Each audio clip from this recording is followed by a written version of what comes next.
Here's chapter 21 of The Wrong 10 Seconds. While Charlie and Lydia have been suffering terrible loss and censure after Phoebe's video was shared, we'll see if she's yet managed to improve her lot with it. Chapter 21, Phoebe, Wednesday night.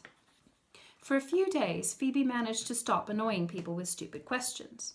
She sketched all 4 pairs of shoes she had, locking herself away through the evenings, perfecting every detail, trying not to drip sweat on the charcoal. It was just drawing, not art. It distracted her while she did it, but didn't give her pride or inspiration after. No big deal. The things she'd done before as art didn't inspire her anymore either. Once it got dark, Phoebe slipped out to the abandoned park, or if other kids were there, she found an empty bus shelter. She closed her eyes and let the cooler night air sneak up, shoving away the humidity. She didn't take any pictures. Megan returned from Spain, so she and Shiana talked about holidays, the one Megan had been on, and the one Shiana longed to take. Phoebe drew more of Shiana's shoes. She'd never been on holiday like that, even though Dad's parents lived in Spain now. Dad didn't want to fly. "'Less I can see its engines, love, and get a good look, I ain't going in it." In the afternoon, Shiana updated Megan on the latest gossip, whomever had done whatever humiliating thing. When it was almost time to leave, she mentioned the Fairfords man. He thought he could, do an interview about it, but everyone hates him more now. Phoebe looked up. "He gave an interview?" "Yeah." Shiana tossed her hair. "It's boring, though. He's pathetic." Phoebe scrolled through the article on her phone while she trudged home under the still glaring sun. Down Shiana's street, laughing kids chased each other with bright new super soakers. On Phoebe's housing estate, flushed, sweaty kids rammed an ancient, stolen shopping trolley at each other. Phoebe remembered the Fairfords man and his shopping trolleys. How surprising the look on his face was in that instant after his gentle voice. The interview was short. Phoebe wondered what patronizingly meant, and if running a pub was better than working at Fairfords, and why anyone chose to do either of those things. At home, Mum had brought donuts from work. Had to put 300 of them through the cookers today. Bloody hot work. Don't want to see them ever again. "I'll take 'em for you." Owen bundled several into a bag and lumbered off to the rugby pitch. Kaylee stuffed her face at the table while Dad must still be at the garage. "Want one, love?" Mum started to pass Phoebe a donut, then stopped. "Christ, you're paler than ever. What now?" The kitchen chair's vinyl made a sucking sound as Phoebe sat, introducing it to her sweaty shorts. "I feel bad for that man from Fairfords. I still think he was nice." "Go on, the paper said he laughed about taking the dog. That ain't nice." "Maybe he was nervous. Or maybe he thought the whole thing is insane. I mean, it kind of is." Once, Phoebe got a detention for laughing during assembly. A visiting youth worker had told her year group, "We all need something concrete we can sink our teeth into," which made Phoebe picture the head teacher hanging from a drying cement wall by his teeth. "Don't you ever laugh at strange things?" "Don't feel sorry for him." Kaylee licked glaze from her fingers, her glittery eyelids down, her tongue quick and careful like a cat. "He isn't even from here. Archie Hestel went for a Fairfords job and they wouldn't hire him. Don't know why they take on people from other places instead." "Not being funny, but Archie Hestel can't do maths." Mum flipped open a can of Coke from the fridge. "I remember his mum saying if he never even passed his 3rd try in college. Weren't his fault, bless him, but might make it hard work on a till." "Mum, that's not even the point." The way Kaylee talked about this boy, she must find him really hot or something. Phoebe didn't believe anyone was worth the hassle. "The real point is, and your dad could tell you, people running businesses don't care who they hire as long as they're cheap, like foreigners. Dad's done one-offs at the garage, saves pennies." "The Fairfords man didn't care about money," Phoebe spoke up, "because he went to work at Fairfords instead of running a pub, and if you run something, you'd make more money." Mum half chuckled and half growled. "Depends what it is. Costs a bloody lot running that garage." Shiana's stupid dog was really expensive, but he didn't steal her or try and sell her. I think he wanted to help her get away from Shiana. It'd be nice if someone would help Phoebe get away from Shiana. The wish burned deep into her chest. "Right," scoffed Kaylee, "escaping the most popular girl in your year."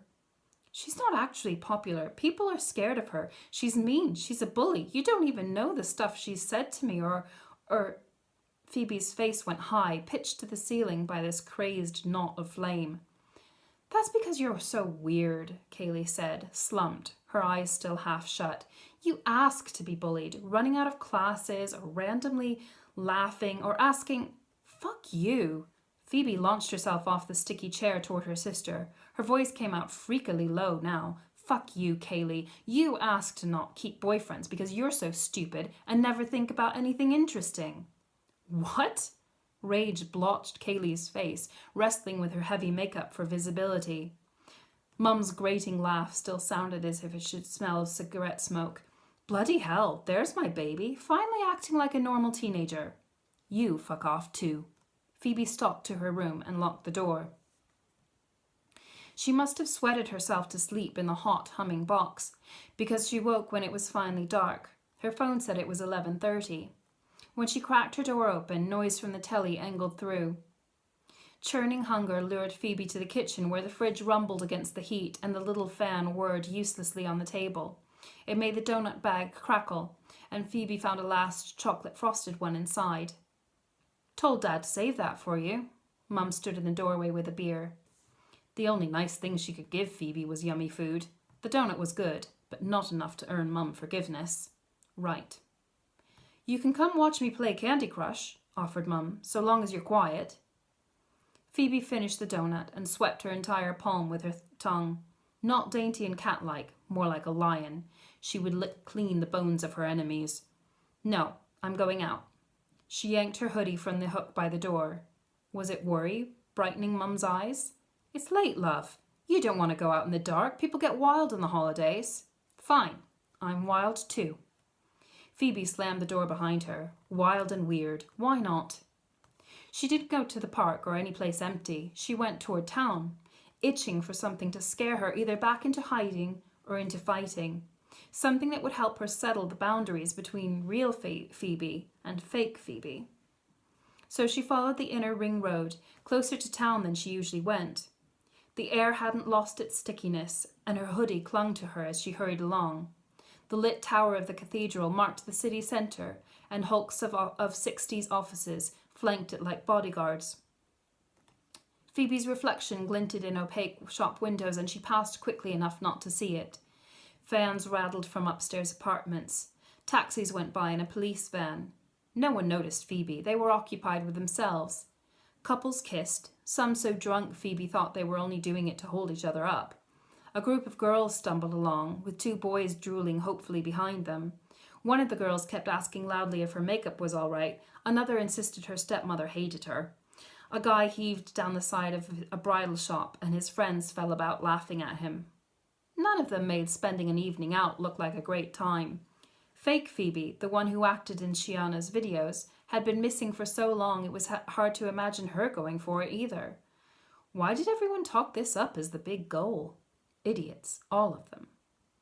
The cathedral bells tolled midnight. Phoebe shivered even in the warmth. She came to a quieter stretch of road, where a shop had been razed down to an empty lot behind a fence crawling with bindweed. The white blooms, washed creamy yellow in the streetlight, turned up smug faces, daring her to take their picture. She reached for her phone. Which person should she be, the artist or someone normal?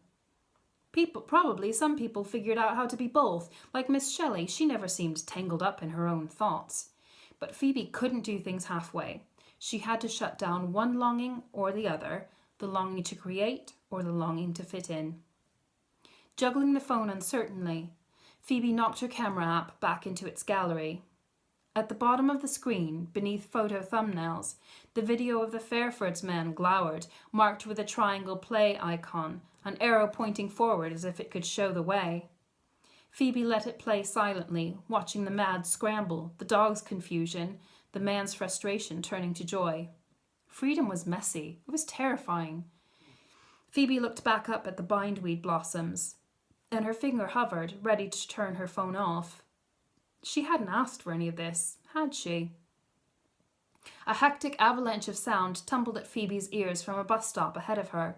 A tall man with a shaved head paced, arguing in another language with a smaller girl tagging behind him. "Calm down, Beth. Lydia's okay," said a lanky black woman leaning against the shelter. Her accent and laid-back tone sounded as if they'd drifted in from a desert island, with oases. Then again, the woman could be a Geordie or something. All accents sounded exotic around here. Phoebe inched closer, peeking out around the bindweed. Anything to distract her thoughts again.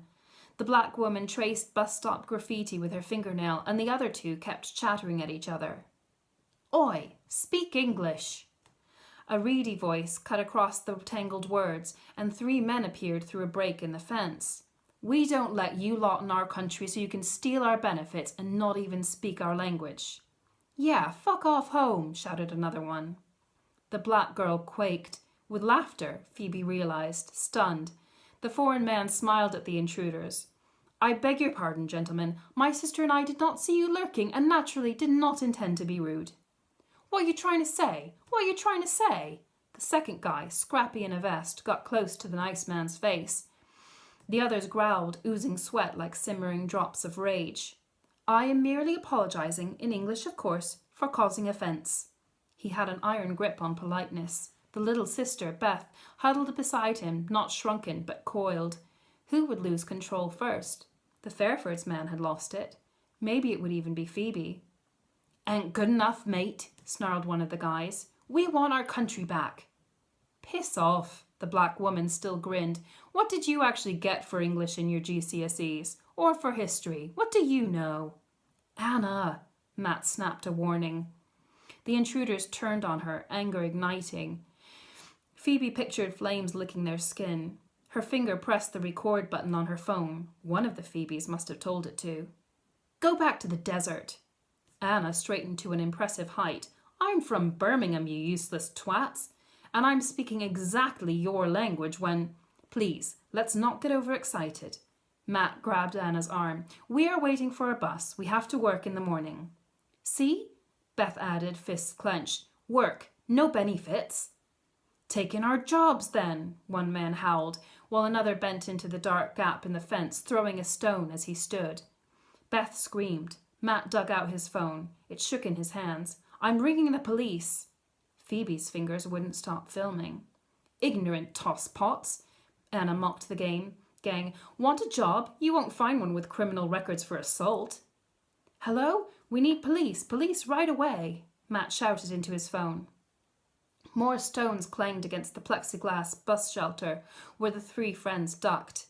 Phoebe's knees buckled at the noise. She clung to her Samsung and kept recording, silent up the street, twining her free fingers in with the bindweed to hold herself up. The gang converged on the little group, the backs of the 3 men blocking Phoebe's view. A dog barked, and from a flat above the Chinese takeaway opposite, someone called, "Get out of here! Piss off!" More howls, and one man twisted away. It seemed Anna had swung a good punch.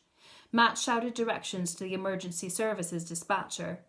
Through the gaps between the attackers' feet, Phoebe saw Beth's tan legs flying, aiming for their shins. Then a rumbling wheeze.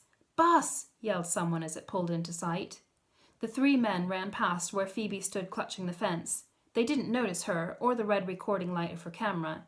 She barely caught their expressions, a split second of blazing cheeks and sparked eyes. They looked excited, as if they'd managed to achieve something before running like cowards. Different to how the Fairfords man had sauntered away as if he'd done nothing wrong, cheerful and at peace. "You know Englishmen, bruv!" Anna's voice echoed after them. It hadn't lost its cheerful lilt. The bus swayed in, a bright barge on the dark street. The driver seemed half asleep. Phoebe filmed the 3 friends looking at each other, Matt's chest heaving under his neatly buttoned shirt, Beth's hands still in fists. "You on or off?" asked the driver. Sirens screeched in the distance. "So sorry," Matt answered. "There's been an incident. We're waiting for emergency services." "We had attack," Beth clarified. The driver muttered and trundled the bus onwards without closing the door. Anna called after him, "Thanks for the concern." "Shut up," came another cry from the flat across the street. Blue light streaks, a dying flat siren note that puckered Phoebe's stomach with sourness. The police climbed out of their car, each with a hand to their front pockets. They were young, a man and woman, not the older inspector Phoebe met before. As the friends moved toward the officers, blood shimmered on Anna's bare shoulder, where a rock hit. At that moment, Phoebe's phone ran out of storage and the recording bleeped to an end. Should she walk up and show them the video? Here's some evidence, case solved. They might tell her off for not helping, even though she had no idea what else she could have done. Or they'd say, "Bants, innit? Should have pretended to be normal." Videos don't get you justice. They didn't even tell the full truth. Those lads could have been friends with Owen or Dad. The people waiting for the bus might be as mean as Shiana when they had the chance. Phoebe's brain had learned the lesson from the last video, but her itchy artist fingers hadn't. Phoebe walked away, shuddering. She'd found the scare she was hunting, and she'd filmed it like some kind of art. What if a stone had landed on someone's head rather than the heavy glass? If this was all she could do, her parents were right. Art was useless. That's the end of chapter 21.